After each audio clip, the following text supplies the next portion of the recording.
émotion.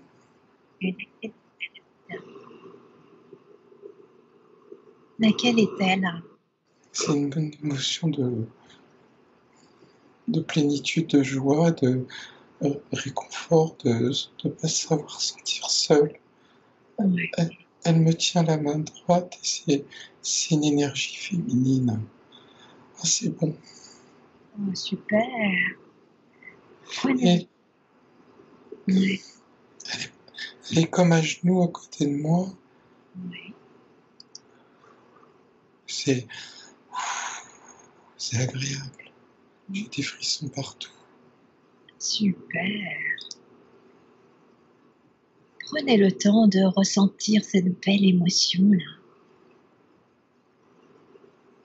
en portant votre attention sur cette présence-là face à vous, à genoux. Voilà, ramenez ça vraiment dans votre corps pour en profiter pleinement, vous en nourrir pleinement et vous emmener. Je sens que j'avais une oppression à la poitrine que je ne savais pas qu'elle était là. Oui, Et elle est en train de disparaître. ok. Qu'est-ce qui fait qu'elle disparaît? J'ai l'impression que d'une main, elle me tient la main droite et de l'autre main, non, de sa main gauche, elle me tient ma main droite et de sa main droite, elle la pose sur ma poitrine. Oui, portez votre attention sur votre poitrine. Et puis, Il y a comme une conscience à ce niveau, elle me la montre et elle me dit tout est là. C'est oui, ici que tu dois regarder. ok. Bien, regardez pleinement à cet endroit.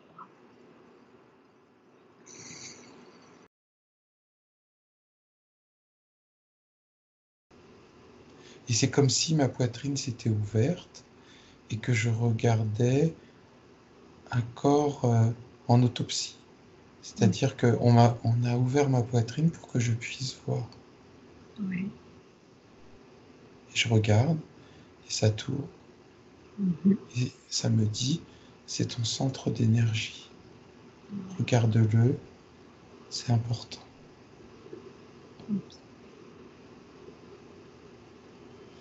Et quand tu as une question à poser, regarde-le, toutes les réponses sont ici. C'est comme une mémoire informatique, comme le centre d'information Oui. de cette vie et Mhm. des vies passées. Oui. Et ça me dit, tout le monde ne l'a pas, Mhm. toi tu l'as apporté avec toi pour pouvoir t'en servir.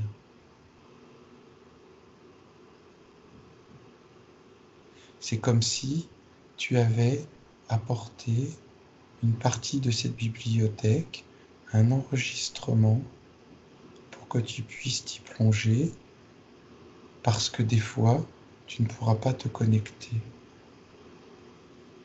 C'est comme une sauvegarde, D'accord. parce que la vie que tu as choisie ne te permettra pas toujours de pouvoir te connecter en permanence. Parce que ce que tu as choisi, c'est de vivre les émotions comme les autres, que ce soit la colère, la dureté, et parfois, ça va brouiller tes moyens de connexion. Donc, on t'a mis ça à l'intérieur pour que tu puisses te replonger quand tu en as besoin, te ressourcer, te recentrer et ne jamais oublier.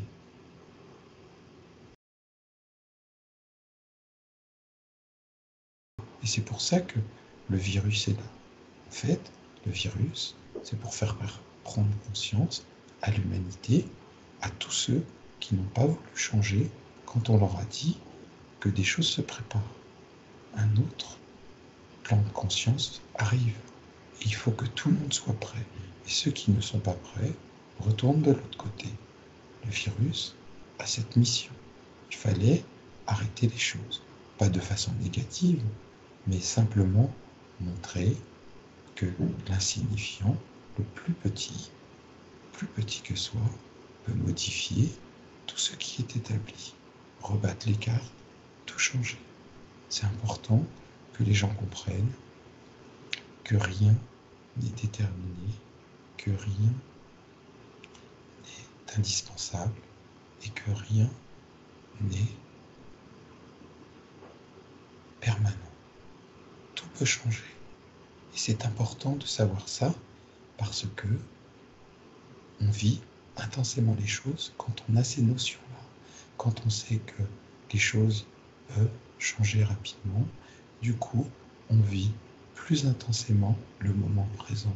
Et plutôt que d'attendre chez soi que les choses arrivent, on va au-devant de construire, on va au-devant de produire, on va au-devant d'échanger, parce qu'on sait que les choses peuvent disparaître. Voilà. Et c'est vrai que le virus est en toi, mais il ne te fait rien parce que tu as compris ça et tu l'as accueilli. Et du coup, il est inactif.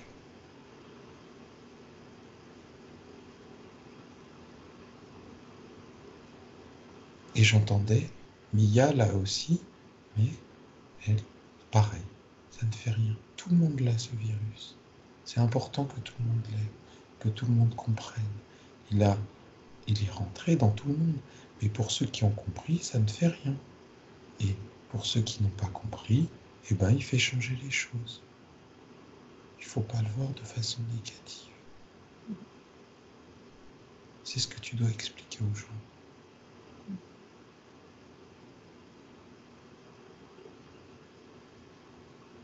Mais moi, j'aime pas savoir tout ça. Je veux pas être différent des autres. J'ai pas envie de savoir. Parce que quand on sait, après, on n'expérimente plus. C'est pas vrai. Quand on sait, ça permet d'aller plus vite.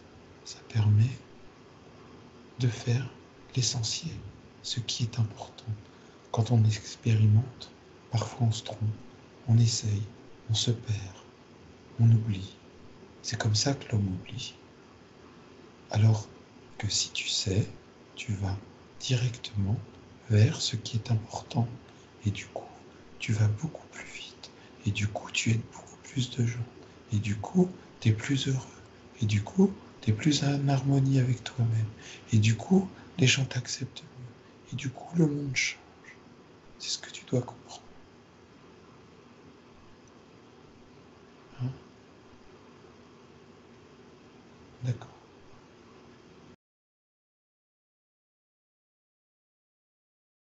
Il y a des bouleversements en ce moment. Et les gens comme Abid, comme Mia, sont là pour accompagner les gens et les préparer au bouleversement. Leur dire, voilà, n'ayez pas peur. Ces bouleversements sont importants. Il faut les accompagner. Pas vous protéger et vous barricader. Les accompagner. Accompagner les changements qui arrivent. C'est important. Et vous êtes là pour montrer aux gens qu'ils ne doivent pas avoir peur. Que ce qui arrive, c'est prévu. Ce qui arrive, c'est attendu. C'est important pour l'évolution de l'humanité. Tout le monde souffrait actuellement. La Terre souffrait. Oui, c'est vrai, beaucoup vont repartir de l'autre côté, mais parce qu'ils ont fini d'apprendre ce qu'ils avaient à apprendre. Donc on ne doit pas avoir peur. Quand les gens souffrent, par exemple, ce que vous devez expliquer, quand on les voit souffrir à l'hôpital, quand on les voit souffrir, ils ne souffrent pas. Ils font ressortir d'eux toutes les scories qu'ils ont accumulées. Quand ils sont intubés, par exemple, qu'est-ce que c'est? C'est comme un symbole. C'est comme si, quand on leur envoie de l'air, qu'est-ce qu'on leur envoie? De l'énergie. C'est parce qu'ils sont tellement bloqués qu'on n'arrive même plus à les atteindre. Et le tube qu'on leur met à travers eux, c'est comme si on leur envoyait de l'énergie en dépit d'eux. C'est-à-dire qu'on leur dit respire, respire, respire. Et quand les gens n'arrivent plus à respirer, cette maladie, c'est pour leur dire respire, respire l'énergie autour de toi, respire ce qu'il y a autour de toi, respire les autres, respire, respire, respire. C'est pour ça que c'est une maladie qui s'attaque aux poumons. Elle ne s'attaque pas à n'importe qui. C'est pour ça que, pourquoi il a été pris depuis 5 ans. Depuis 5 ans, tu lui dis, attention, tu es un être évolué. Tu lui as expliqué, tu lui as montré, tu l'as engueulé bien souvent. Tu lui as dit, attention, tu es là pour aider les autres. Tu dois te mettre au boulot. Il n'a pas voulu, il a voulu en faire qu'à sa tête. Et du coup, le virus l'a pris et il n'arrivait plus à respirer. Jusqu'au moment où tu lui as dit, quand tu l'as engueulé, tu sais, là, t'arrives au bout. T'as attendu de l'autre côté. Maintenant, c'est où tu respires, ou tu retournes de l'autre côté. Mais si tu fais pas ta mission, de toute façon, ça sert à rien que tu restes là. Il n'y a pas besoin. Autant que tu ailles de l'autre côté, aider de l'autre côté. Et du coup, il a compris. Il s'est mis à respirer. En fait, le soin, c'est respirer. Ce médicament, la chloroquine, qu'est-ce que c'est? C'est une respiration. C'est un espoir. Peu importe le médicament qu'on prenne, peu importe, ça peut être une plante, ça peut être, ça peut être de l'énergie, ça peut être de la chloroquine, ça peut être n'importe quoi. L'important, c'est d'avoir l'espoir et de respirer. Juste de respirer. C'est ça l'antidote. Le virus, il est là pour montrer aux gens qu'il faut qu'ils respirent autrement. Respirer autrement. Respirer avec son cœur. Respirer avec sa tête. Respirer avec ses mains. On n'est pas obligé de respirer avec ses bronches. On peut respirer avec ses oreilles.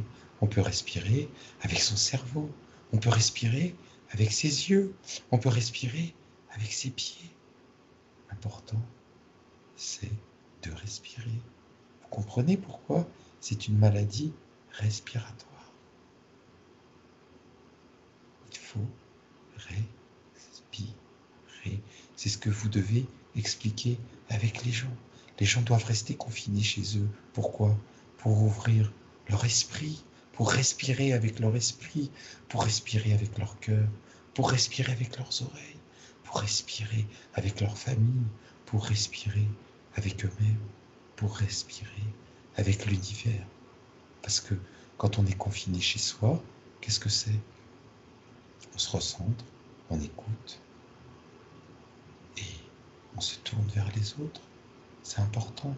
Ça ne durera pas longtemps, de toute façon, ce confinement. Ça ne durera pas longtemps. Il faut juste que l'énergie des gens comprenne. C'est-à-dire que, pas forcément les gens ne doivent pas forcément comprendre tout ça. C'est pas important. C'est juste que leur âme, leur énergie comprennent qu'elles doivent respirer autrement. Ils ont oublié. C'est toutes ces scories qu'Abid absorbe, en fait, qui les empêchent de respirer. Et du coup, les gens comme Abid, comme Mia, ne peuvent pas se démultiplier partout.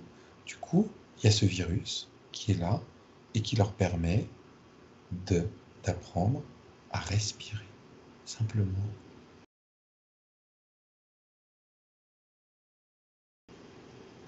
Et on me dit, dans ce canyon, il y a beaucoup de vie invisible.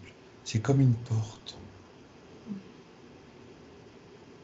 sur l'au-delà. C'est où cet endroit? C'est aux États-Unis, au Nevada ou Nevada. C'est comme une porte sur l'autre monde. C'est ici que tu viens souvent, par la pensée. C'est ici que tu te ressources.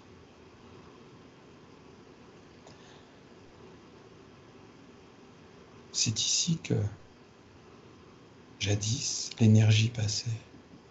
Elle a façonné les roches.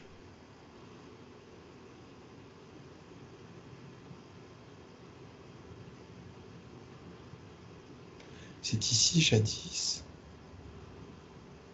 que le plan a été décidé pour les êtres humains, comme façonné par une main invisible qui permet... Aujourd'hui, c'est un centre d'énergie important. Et c'est pour ça que tu te connectes toujours par la pensée à ce centre d'énergie. Il est comme invisible. C'est une faille que les gens admirent. Mais ce qu'ils ne savent pas, c'est quand ils viennent l'admirer, ils prennent comme un bain d'énergie. Ils reviennent là.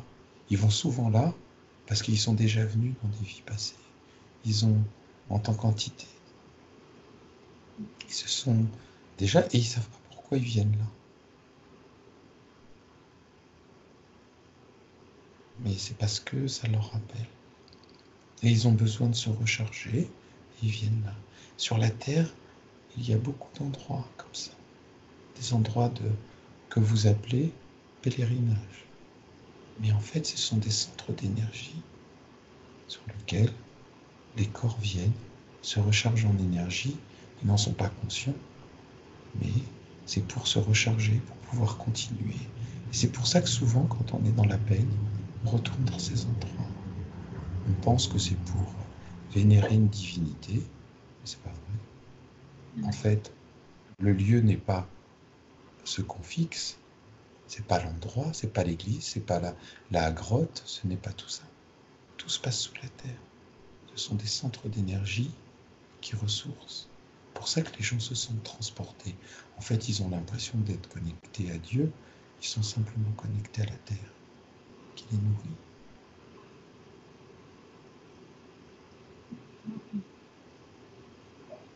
Il y en a un où tu aimes bien aller, où tu aimais bien aller, mais on ne sait pas pourquoi tu ne veux plus y aller. C'était les falaises d'Étretat. C'est un autre centre d'énergie.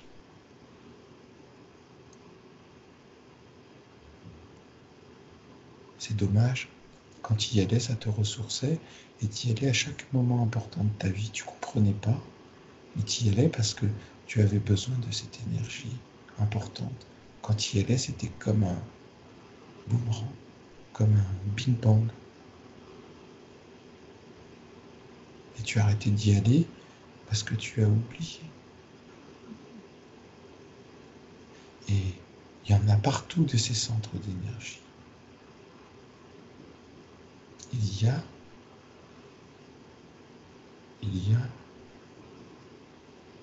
l'Observatoire Royal à Paris, je ne sais pas où c'est endroit, sous la terre. Et c'est pour ça que les francs-maçons en ont fait leur fief, parce que ils savaient que l'énergie, c'était un des centres d'énergie importants. Ils avaient pour but de faire évoluer la société, mais certains d'entre eux, ça leur a monté à la tête. Et du coup, ils ont voulu contrôler l'énergie qu'il y avait là. C'est l'observatoire. Je ne sais pas pourquoi, je dois te répéter ça, Mia. L'Observatoire Royal à Paris. Ouais. Je ne sais pas pourquoi. C'est important, c'est un centre d'énergie également important. Il y a sous Notre-Dame également. Il y en a un autre sous la montagne Sainte-Geneviève également. Il y en a un autre à Montmartre. Ah, je suis connecté, je les vois tous. Il y en a un autre au but de Chaumont, c'est pour ça que tu habites à côté. Il y en a encore un autre à côté de Porte des Lilas. Il y en a, je voyage dans tout Paris là, je tourne dans tout Paris. Il y en a un autre dans le 15e, vers un parc dans le 15e. J'arrive pas à trouver le nom. Parc Javel, ça y est, dans le 15e. Il y en a beaucoup à Paris. Paris est un centre énergétique très important. Il y en a aussi à Lyon, près de la Fourvière.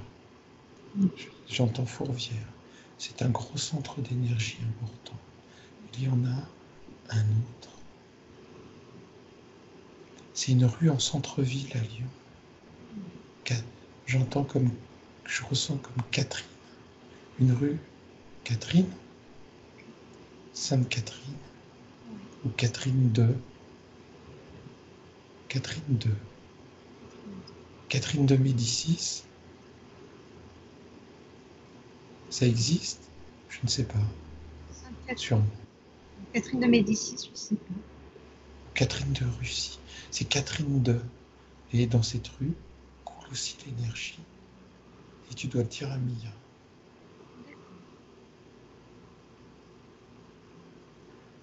Et il y en a partout dans le monde. Au Taj Mahal, partout. Les gens se sentent obligés de faire des monuments sur ces centres d'énergie, comme des hôtels. Ils ne savent pas pourquoi.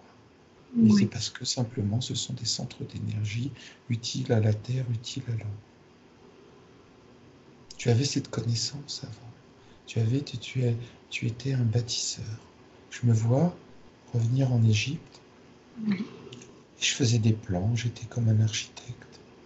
Et j'avais cette conscience que sur ces centres d'énergie, il fallait bâtir des monuments pour les cacher.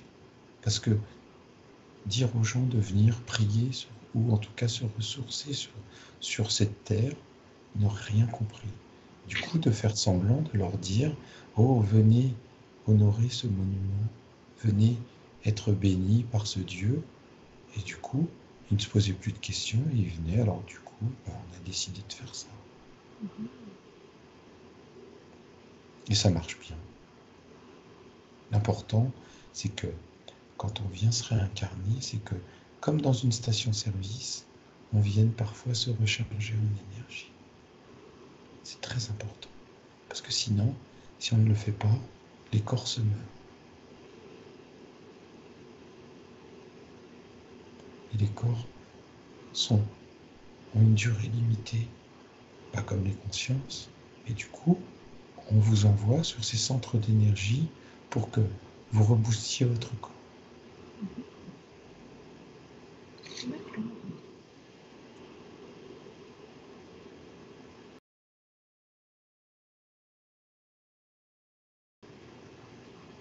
Tu t'es souvent posé la question, est-ce que tu pouvais te réincarner en animal? Oui, c'est possible, mais tu ne l'as jamais fait, parce que pour toi, ce n'était pas nécessaire.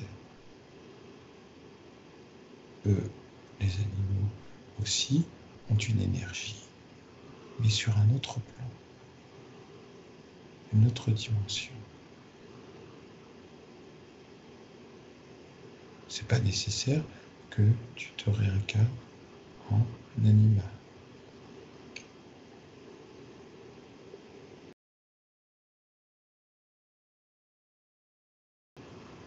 Et pourquoi, Pete, je te vois en femme, où je ressens ton énergie comme une énergie féminine? Parce que pour toi, c'est important de ressentir cette énergie sous forme féminine, parce que, en raison de ce qui s'est passé dans ton enfance, tu ressens mieux les énergies féminines que masculines. Parce que elles sont différentes, mais ce que tu dois comprendre, c'est que l'énergie n'est ni féminine ni masculine. Elle est tout simplement. Elle est ce que tu veux ressentir. Alors, si tu as envie de ressentir féminine, libre à toi. C'est toi qui choisis. Donc, j'ai une énergie féminine parce que c'est ce que tu veux. Okay. Je comprends.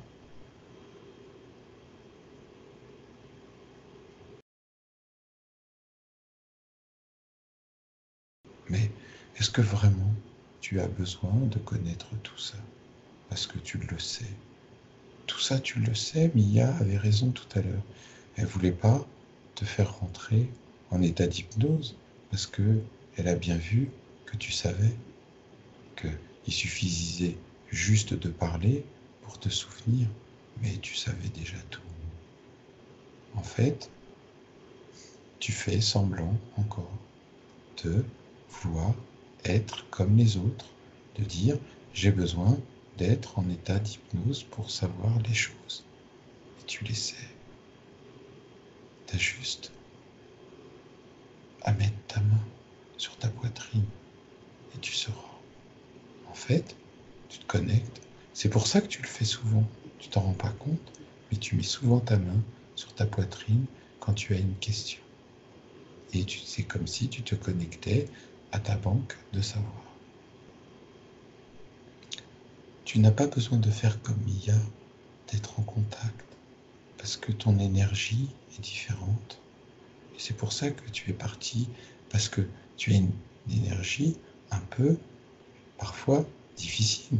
Tu es une entité qui nous a donné du fil à retordre, parce que tu veux savoir par toi-même. Tu veux tout expérimenter par toi-même. Même quand tu vas savoir les choses là-haut, tu remets tout en doute. Parce que tu n'as pas expérimenté les choses par toi-même. C'est pour ça que tu reviens souvent. Parce que tu dis, moi j'ai envie de faire ma propre expérience. Fais comme tu veux, mais c'est une perte de temps. Parce que le savoir, tu l'as déjà. Il suffit juste de demander. Mais bon, c'est ton énergie qui est comme ça. Et c'est ce qui t'aide souvent à être dans des milieux difficiles et toujours garder la tête haute. C'est d'avoir cette énergie un peu complexe, un peu...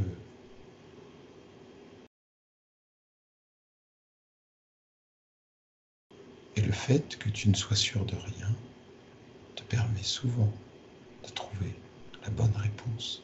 Parce que tu regardes toutes les options possibles et imaginables. Tu regardes autour de toi avant de prendre une décision. Tu observes toujours. Tu regardes ce qui est possible et ce qui ne l'est pas. Tu regardes comment ne pas faire de mal ou faire du mal en fonction de ce que tu veux que la personne en face de toi apprenne. Et du coup, tu t'adaptes et tu doutes. Et le doute te fait avancer. Le doute te permet à la fois de t'arrêter et de regarder la personne avec qui tu es. Parce que tu te dis, et si je lui faisais du mal? Du coup, tu attends, tu regardes et tu observes.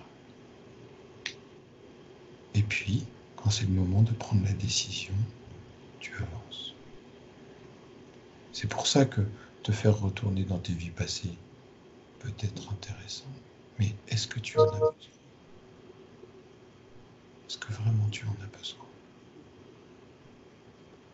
Le savoir, tu l'as déjà. Demande, c'est tout.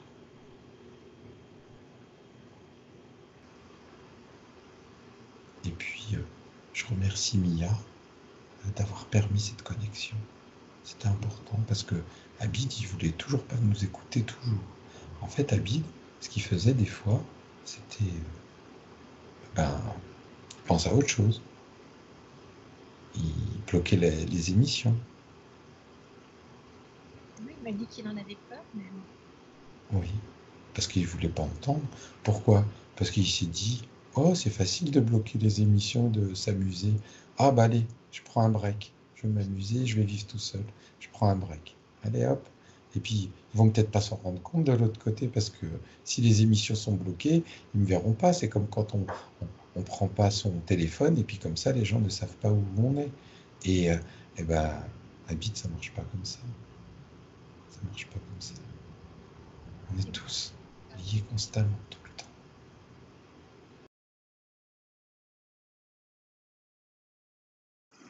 Et vous pensez que maintenant, vous lui avez rappelé tout ce qu'il savait, au fond, déjà, au fond de lui, que désormais, il va pouvoir vivre avec ses voix, avec cette mission, avec le regard de l'autre, plus en paix? Il a toujours vécu, il fait semblant. Il fait semblant. Il fait semblant de ne pas entendre, il fait semblant parce qu'il n'avait qu'une envie, c'était de ne pas être différent. Il n'avait pas envie de blesser sa famille. Il n'avait pas envie de blesser les gens qu'il aime. Il n'avait pas envie d'être supérieur. Il n'avait pas envie parce qu'il a vu que des fois ça faisait mal, ou des fois les gens qu'il aimait avaient peur. Les gens qu'il aimait, ils avaient peur soit qu'il tombe dans une secte ou de ces choses-là, ou parfois le regardaient avec des yeux bizarres parce qu'il ne comprenait pas. Et lui, il avait pas envie d'être différent de ceux qu'il aimait. Il n'avait pas envie de lire l'incompréhension, de lire dans leurs yeux. Il avait simplement envie d'être heureux avec eux. Et du coup, bah, il s'est dit, bah, bon, allez, je vais me bloquer parce que c'est trop dur pour eux. Et ils sont peut-être pas prêts encore. Mais Abid, ce que tu dois comprendre, en fait, c'est que les âmes avec qui tu t'es réincarné, il n'y a pas qu'eux que tu dois aider. Un phare, il choisit pas les bateaux qu'il doit guider. Il choisit les bateaux qui passent près de lui. Il doit éclairer tous les bateaux. Pas simplement les bateaux qu'il connaît, même les bateaux au loin. Il a besoin simplement de les guider. Il a besoin de leur dire « Hé, réveillez-vous, respirez, respirez. »